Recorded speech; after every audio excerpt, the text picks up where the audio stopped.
Okay. My last one was 30 minutes long, so I'm trying to shorten this up. Good evening. My name is Abigail Levitt, and I am a master's of social work student here at Grand Canyon University.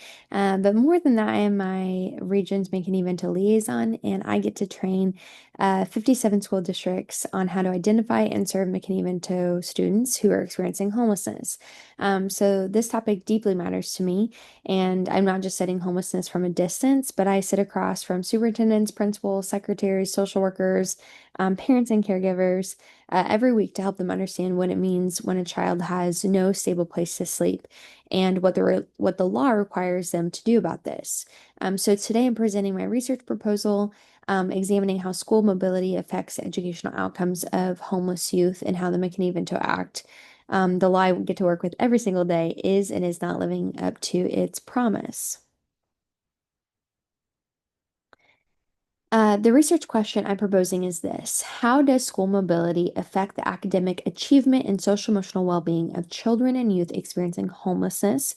And to what extent does full implementation of the McKinney-Vento Act mitigate these effects? And I just want to be honest about where this question came from. It didn't come from a textbook. It came from years of training districts, staff, and watching the same problem repeat itself over and over again. It often is that districts do not know how to identify homeless students. Liaisons are overwhelmed or undertrained. Families who fall through the cracks because no one has connected the dots in time. So the McKinney-Vento Act gives students powerful rights on paper.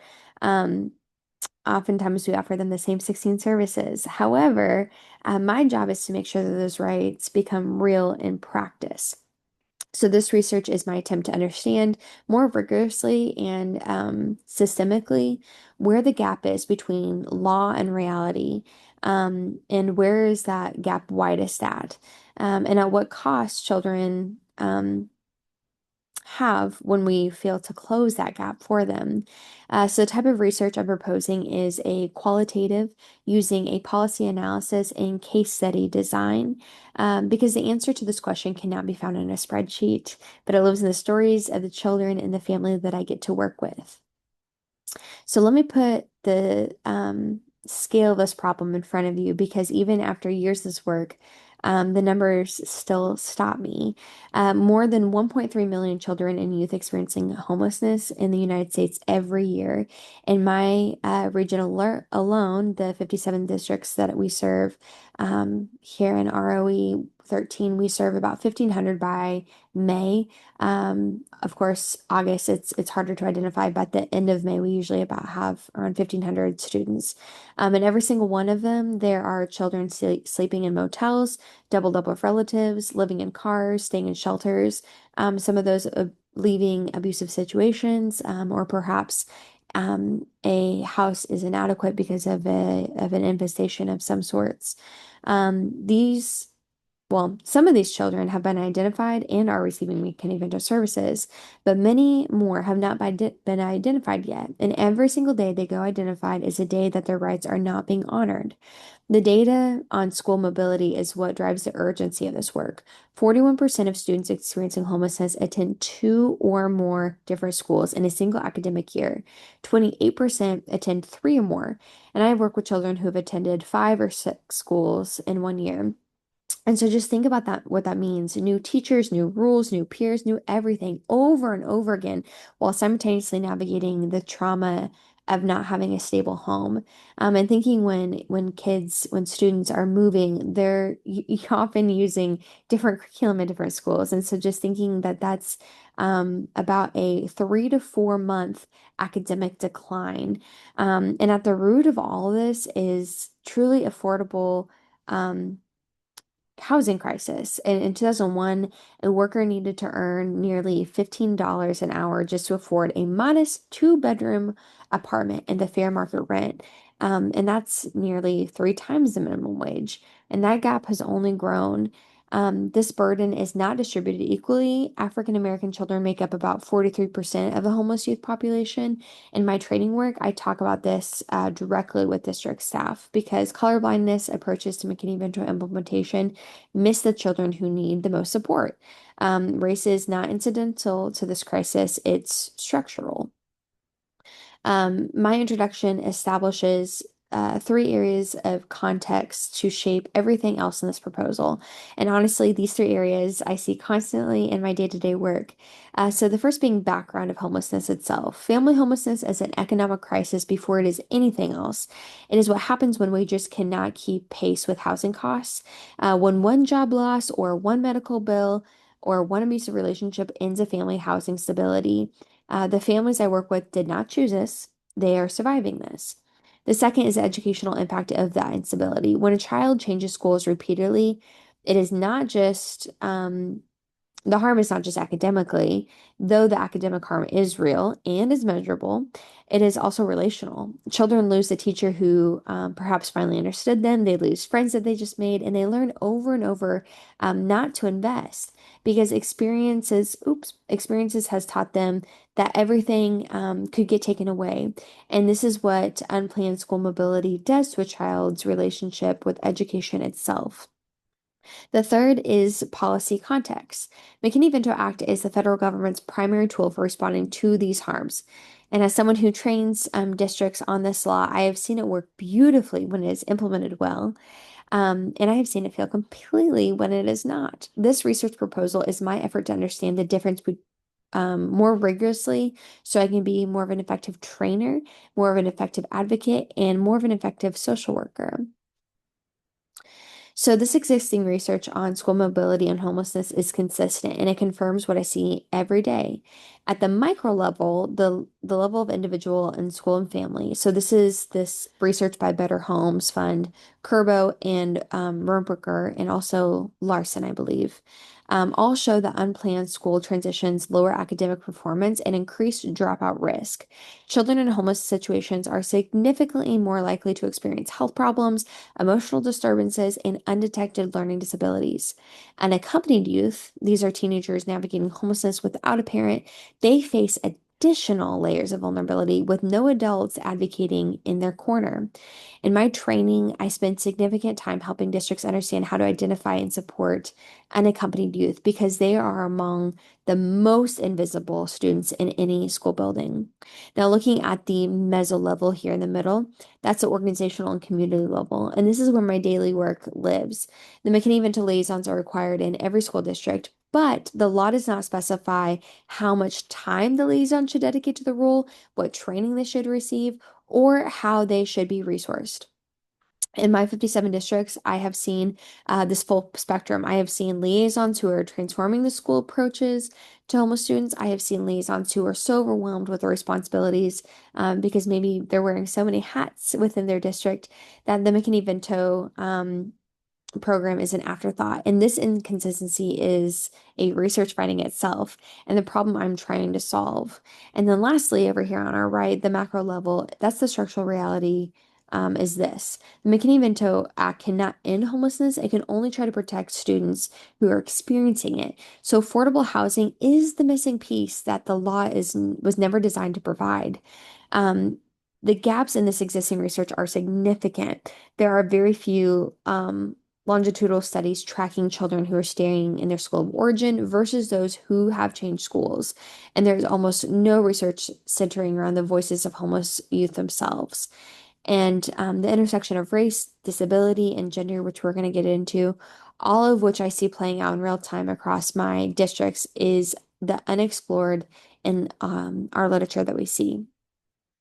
So, going into this framework, this research is grounded in two theoretical frameworks that I find genuinely useful, not just academically, but how I see in my own work. So, first being the Bronfenbringer's ecological system theory. This framework maps that nested systems that shape a child's development, from microsystems of family and classroom to the mesosystem of how those environments interact to those exosystems of school district policy and McKinney-Vento implementation.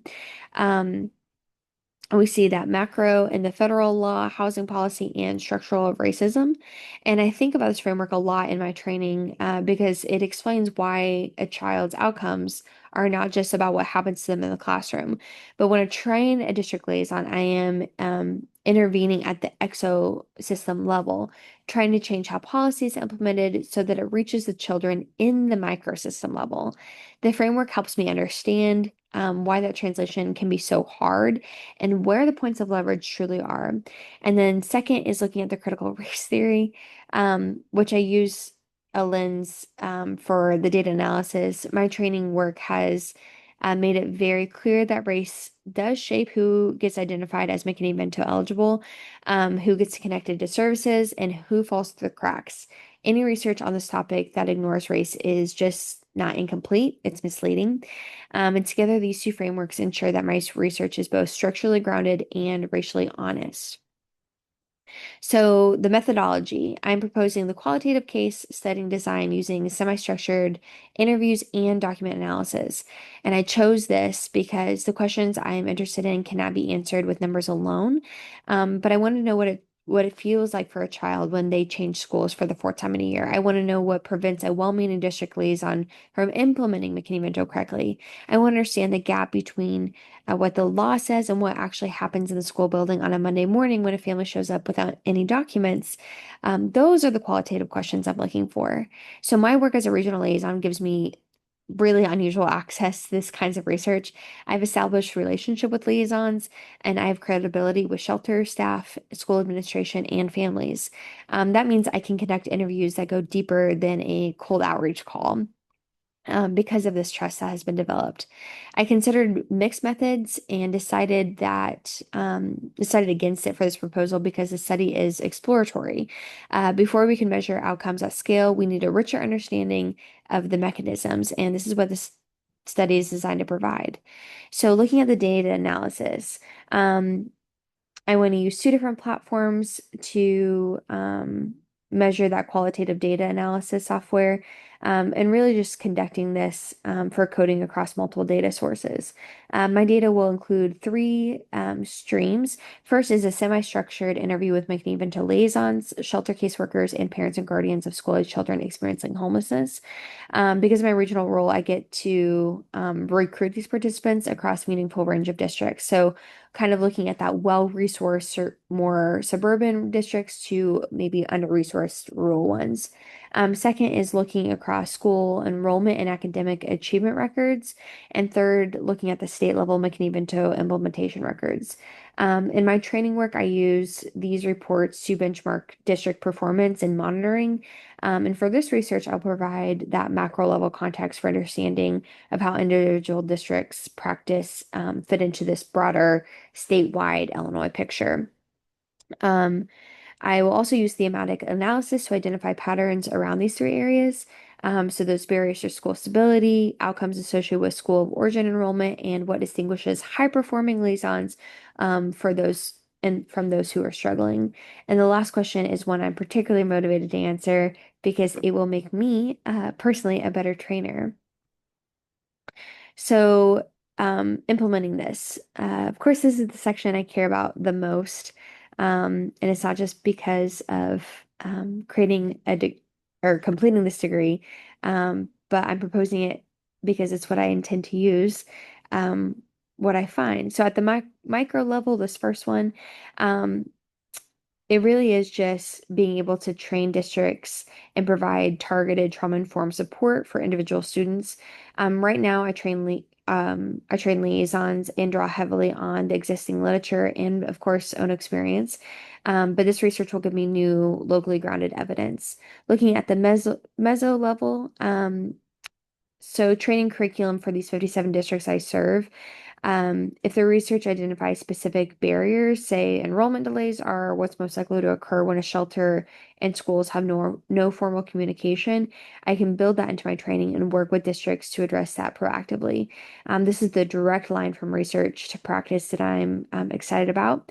And then lastly, the macro level. I hope this research contributes to policy advocacy for stronger McKinney-Vento funding, clear liaison requirements and expanded housing investment. I testify at state and district meetings, and I get to talk to um, different seats for the Illinois State Board of Education. And with the research I've conducted, it would be wonderful if I get to show the weight of this research in different national studies. And then looking at culture, diversity, and oppression. In my training work, this is one of the hardest conversations to have and one of the most necessary. So, race and ethnicity. African American children, like I said earlier, make up about 43% of the homeless youth population nationally.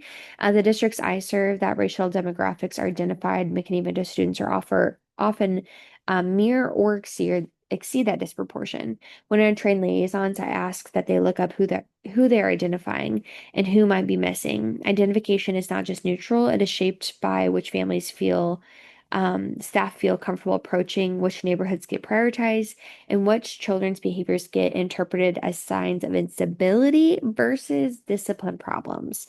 Structural racism does not disappear at the schoolhouse door. Looking at social class. The families that I work with are working. Many of them have jobs and they're experiencing homelessness, not because they failed, but because the economic system perhaps failed them. And I try to make sure districts staff understand this distinction because it changes how they treat families. Looking at gender and domestic violence, a significant percentage of families I serve are women and children fleeing from abusive situations, and they often arrive with nothing, no records, no documentations, and the law requires immediate enrollment for these students. And my job is to make sure that districts understand and act on that law. LGBTQ. In my region, I have worked with a few unaccompanied youth who are homeless because of their families rejecting who they are because of their choice in sexuality. But every school should be safe for every individual. Disability. This is an area where I see significant failure in implementation. Special education evaluations get lost a lot of times because of moving, and IEPs don't transfer. Children wait months for services that they are legally entitled to. So this research specifically examined how much that can happen and what can be done about that. Some things to consider ethically um, would definitely be the people I'm interviewing, and I want to be mindful of that. The first principle, the looking at our NSAW Code of Ethics, gosh, I believe that's okay, 502. Because I'm a trusted figure in my region's McKinney-Vento network, I want to be careful that the participants don't feel any pressure, implicit or explicit, to participate. My role as a trainer and liaison should never be coercive in a research context. So I just want to be transparent about that. Second is that 107, all data will be de-identified. Given how small some of my districts are, I will need to especially be thoughtful because districts with 200 students, even in a vague description, could be identifying. Third is protection from harm. So interview protocols, definitely being trauma informed, and participants, if they do choose to share difficult experiences, making sure to provide them with appropriate support services. And then fourth, looking at that 6.01, I want to name explicitly that this is research is not extractive. My goal is not to study homeless families and move on, but it is to generate knowledge that I will bring back to training rooms, advocacy, and relationships with the districts that I serve. So, some recommendations that are grounded in both existing research that I have and with my 6 years of experience. Um, First is just to strengthen McKinney-Vento funding and enforcement. The law has been in the books since 1987, but districts still can vary enormously in their compliance to that. And so just making sure that they have federal funding that reflects the actual costs of the families that they're serving. Second is investing in affordable housing. I say this in every training I do. McKinney-Vento Act can provide or can protect children while they're homeless, but it cannot end homelessness. So only affordable housing can do that. Everything else we do is important, but it is insufficient on its own. Looking at third, so this is so important. Professionalize and properly resource the liaison role. Right now, in many of our districts that we serve, McKinney-Vento liaisons is oftentimes a school counselor or school social worker or perhaps the secretary, the Title I coordinator.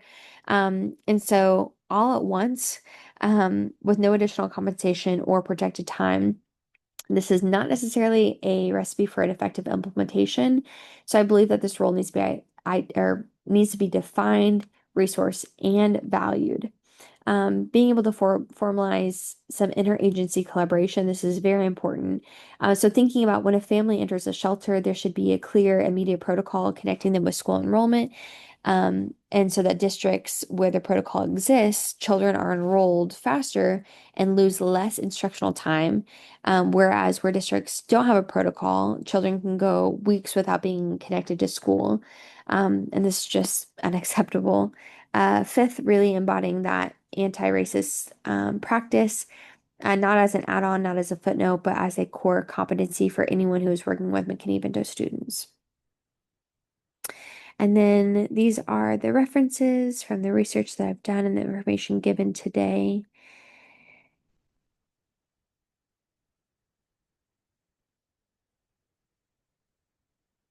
And then ending with every child deserves a stable place to learn. I've been doing this long enough to know how far we have come, and how far we still need to go. I've sat with families in shelter lobbies filling out enrollment forms. I have called principals on behalf of children who were told they couldn't enroll without documents that they did not have. And I've trained district staff who genuinely wanted to do what's right by these kids, but just truly didn't know how. The McKinney-Vento Act is not perfect. The implementation can be uneven, and the housing crisis is what is designed to respond, not that has only gotten worse. But I also know that this law, when it is implemented well, when a liaison is well trained and well resourced, when districts have shelters and actually talk to each other, when a child gets to stay in the school where he or she feels safe, it changes lives. And this research proposal is my attempt to understand what well implemented actually looks like so I can take that knowledge back to these districts I serve and make the law work better for the children who need it the most. Thank you so much.